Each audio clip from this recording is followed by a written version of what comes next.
I'm Goldie. Picture this, I'm 30, hitched to a solid guy, Alex. He's got the reins of this family gig, a trading company that's been in his bloodline since before I was even an idea. I land a gig there not long after we tie the knot, slinging deals as a sales agent. And guess what? Figures shot through the roof the minute I started. Alex gets a kick out of it, always cracks the same joke, babe, you didn't just bring love, you hauled in the big bucks too. So, there's your fairy tale start, right? But life's got a funny way of throwing you curveballs. Now, Mary, the mother-in-law, she's a piece of work, you know?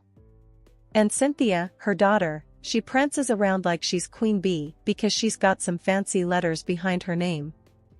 It's my first dinner at their place, and I'm all dolled up, trying to make a good impression. We're sitting there, around this table that's too big for any sort of cozy conversation, and the third degree starts. So, Goldie, Mary starts, peering at me like I'm some specimen under a microscope. Which college did you grace with your presence? I tell her straight, went to state. Got my degree and learned a ton about the real world. She snorts, and there's this moment, brief as a heartbeat, where I see Cynthia trying to hide her own sneer. State, Mary echoes, like it tastes bad just saying it. And Cynthia, oh, she jumps right in, smug as a cat in the cream. An MBA from Harvard on my end, she flaunts, leaning back with this smirk that got under my skin in a real quick minute. I'm not one to back down, so I shoot back, cool, but it's what you got up here. I tap my head. That matters, not where you sat on your butt getting it. Their chuckles go cold, but I don't give a toss. I'm not there to play doormat to their uptown attitudes. Dinner wraps up, and I'm thinking, okay, rocky start, but we can smooth this over, right? Wrong. Next thing I know, Alex is getting an earful from Mary about how Cynthia, the golden child, should join us at the company. And it ain't just any old job she's vying for, she's shotgunning straight for my department's top spot. Well, she has an MBA from Harvard, Alex. Mary presses, stating the obvious like it's some trump card. She's perfect for head of sales. And what's nuttier is Alex actually caves. Before I can even protest, it's a done deal. Cynthia waltzes in like she owns the place, and here I thought we were playing fair in love and war. From day one, she's throwing her weight around, lips curled in this permanent sneer every time our paths cross. I get it, lady, you think you're hot stuff.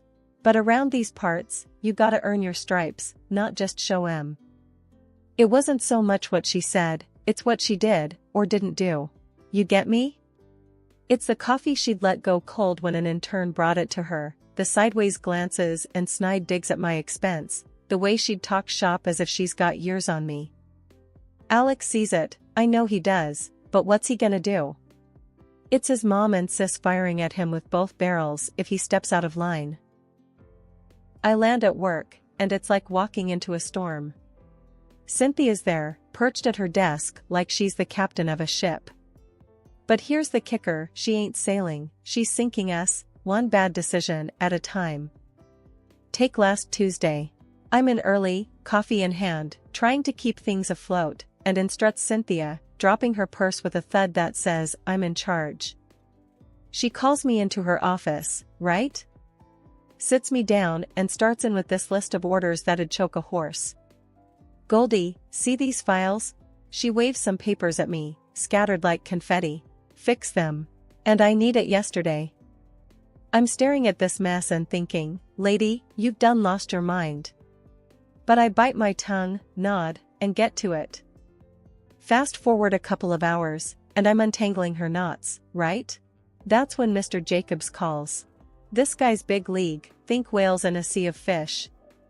I can hear the tension a mile away. What's this crap Cynthia sent me, Goldie? He barks through the line.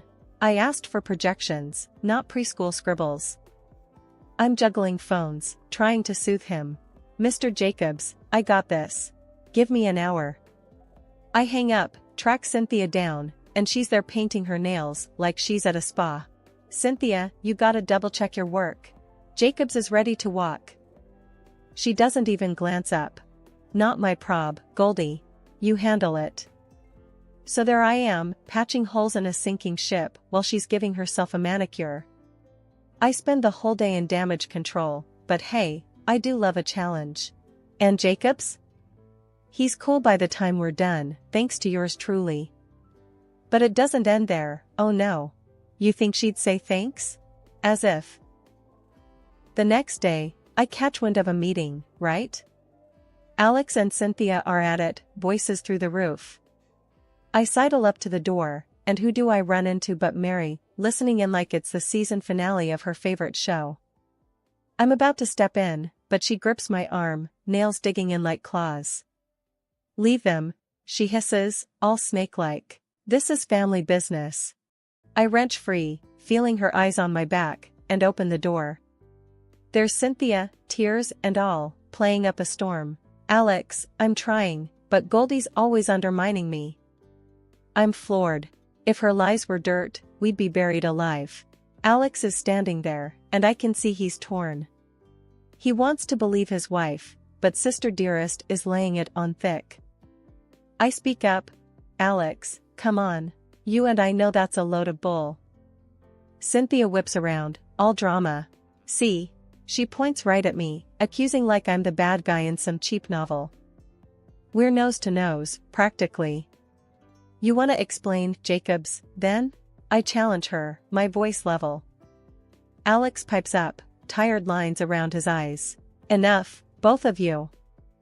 I take a deep breath, ready to battle this out, but Mary barges in, cutting the air like a knife. Goldie's just jealous, Alex. You can see it. I'm about to say my piece, but it's like talking to a wall with those two, no, three. They've made up their minds, and I'm the villain in their fairy tale. It was a Tuesday, nothing out of the ordinary, until I got the call.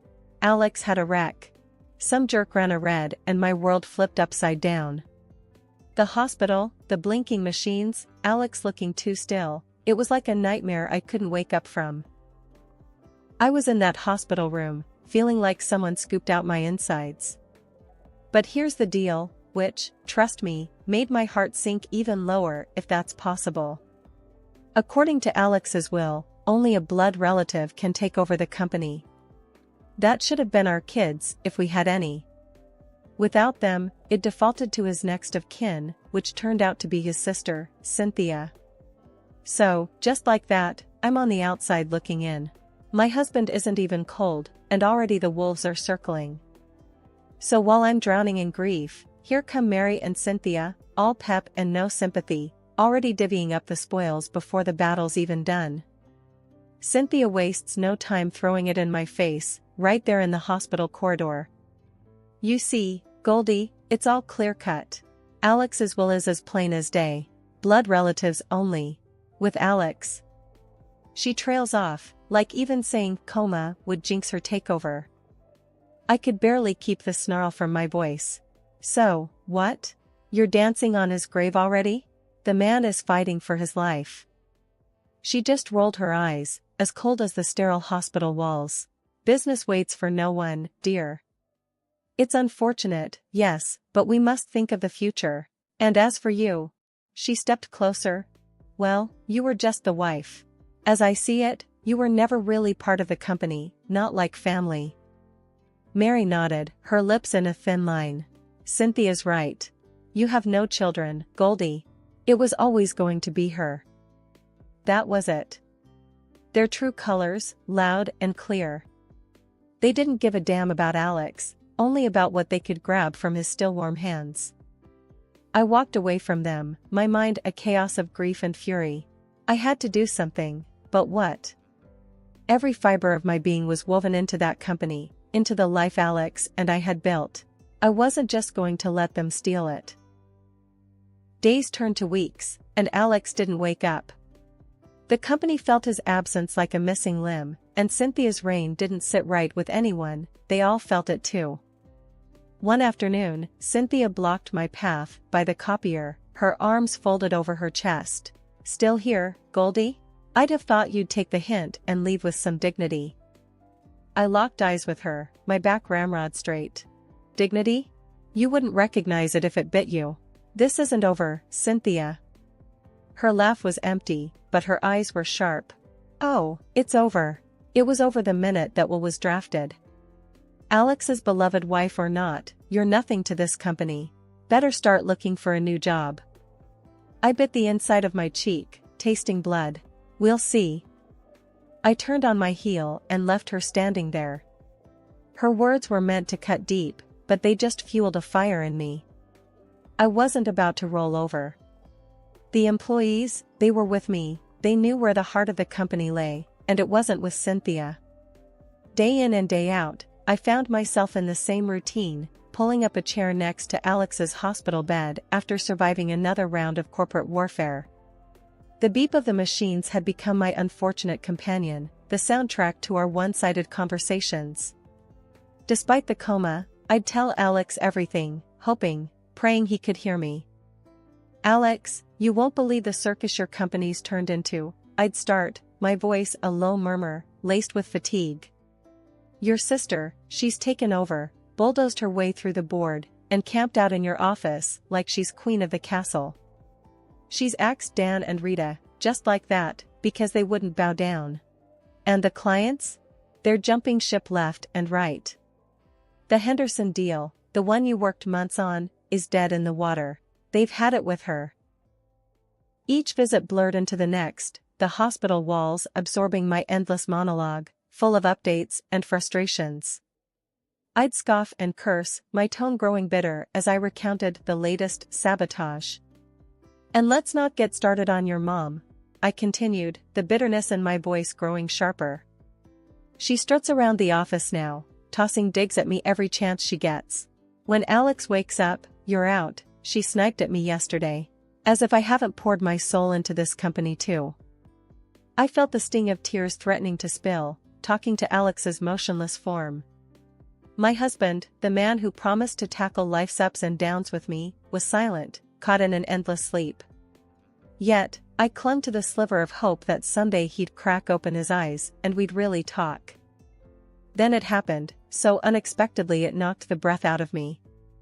In the middle of a particularly tough rant about how his sister's latest stunt might be the downfall of the entire business, Alex's eyes flicked open. They found mine, and the corners of his lips turned up in what I knew was meant to be a reassuring grin.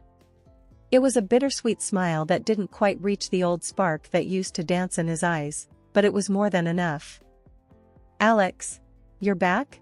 Can you hear me? My voice cracked, a mix of joy and disbelief. Before I could let the moment get the better of me, his hand, stronger than I'd felt in ages, clasped mine, and he gave a near imperceptible shake of his head. It was a silent plea to keep this moment between us. You sly dog, I said, a laugh bubbling out of me in relief. We're keeping this our little secret then, huh?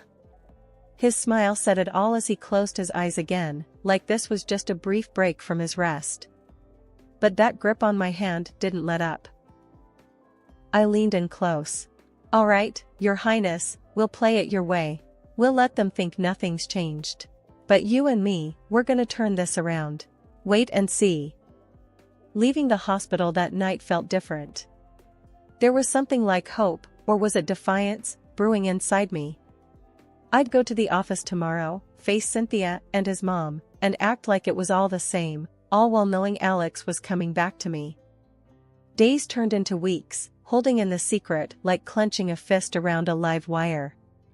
That wire jolted out of my hands the day I got called to the lion's den, or what used to be Alex's place before Cynthia turned it into a sort of throne room for her ego. I walked into that office, a storm brewing in my chest. Cynthia was perched on the edge of Alex's desk like she was waiting for a parade in her honor. Mary lounged in a corner, looking all smug. Time to hit the road, Cynthia tossed the words out without even looking directly at me.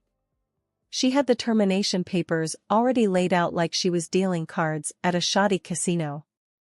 Mary piped up from her corner with that gravelly voice of hers, with Alex out of the picture, Cynthia's running the show. I was one twitch away from telling them where they could shove those papers, but I clenched my fists, instead, teeth grinding. And just like some Hollywood timing, the door swung open with a bang. There was Alex. He looked rough around the edges, but still standing, still breathing, still mine. Cynthia's face dropped like she just swallowed a bug. Alex didn't miss a beat. "Cynthia, get out of my chair." He spat the words out. His voice held less of its usual command, sure, but it had a bite. My eyes could barely peel away from him, but I had to see Cynthia's reaction. Her face twisted like she was chewing on glass. "What the, Alex? How are you?" Alex cut her off. "Standing? Talking? Surprise, sis. I'm not as gone as you hoped." Mary tried to back her daughter up. "This isn't happening. He's supposed to be drooling in a bed?" "Yeah, well, life's full of surprises." Alex snapped back, his eyes never leaving Cynthia. "Now, off my chair. We're going to have a real nice chat." Cynthia stood, stumbling a bit like her legs were made of wet noodles. "You can't just come back and what? Take back my company?" "Oh, I think I can," Alex interrupted, moving closer to his desk. I stepped forward, standing next to Alex. "The two of us. United front." "Yeah, Cynthia." I pitched in. "Hurling people out on their asses is your specialty. Time to see how it feels, huh?" Cynthia clenched her jaw so tight I could hear her teeth grind, while Mary was still trying to process the scene, looking like her software crashed. "Alex, you're sick. I need my company back. You two," he waved a dismissive hand at them. "You're done here." Cynthia's face was now the color of rotten tomatoes. "I'll call the board. They won't stand for this." Alex looked over at me, a knowing glint in his eye. "The board's in on it, aren't they, babe?" I nodded, barely holding back a smile. "Yep. Heard from them this morning.